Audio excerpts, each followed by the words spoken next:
Hey everybody, it is Thursday morning. I hope you've had a great start to your week. I hope you had a chance to catch up with our Wednesday night Bible studies, whether you are a student or an adult. Mine and Brother Josh's should both be posted.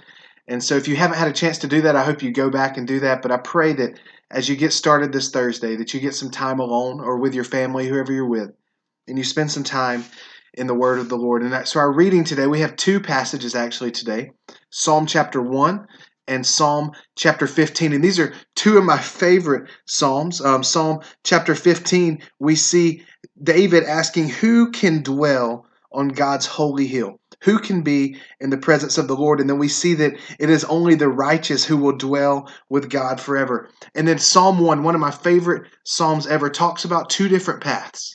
It talks about the path of the righteous and the path of the wicked. And the path of the righteous is prosperous. It is like a tree planted near water that bears fruit in its season, and that it does not wither and it does not die. But the wicked are not so, that they are come to and fro like chaff in the wind. And so I pray today that as you read this word, as you spend some time in Psalm 1 and in Psalm 15, that you reflect on the path of righteousness that we are called to walk. That you will examine your own life, that you will look at your actions and your heart and see, am I walking in the path of the righteous, or am I walking in the path of the wicked? I pray and I hope that the answer is the first, that you are walking in the path of the righteous. But the good news is that if you have found yourself walking in the path of the wicked, that it's not too late for you to repent.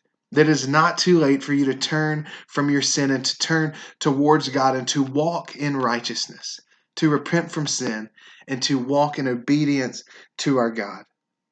I love in Psalm 15, David uses this word, he who walks blamelessly and does what is right and speaks truth in his heart, who doesn't slander with his tongue and does no evil to his neighbor.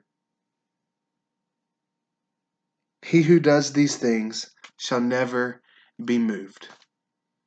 I can promise you that if we are walking in the path of righteousness, then we will end up with God in His presence. Just as we see in Psalm chapter 15, may we walk the path of righteousness today. We love you and we're praying for you. Hope you have a great Thursday.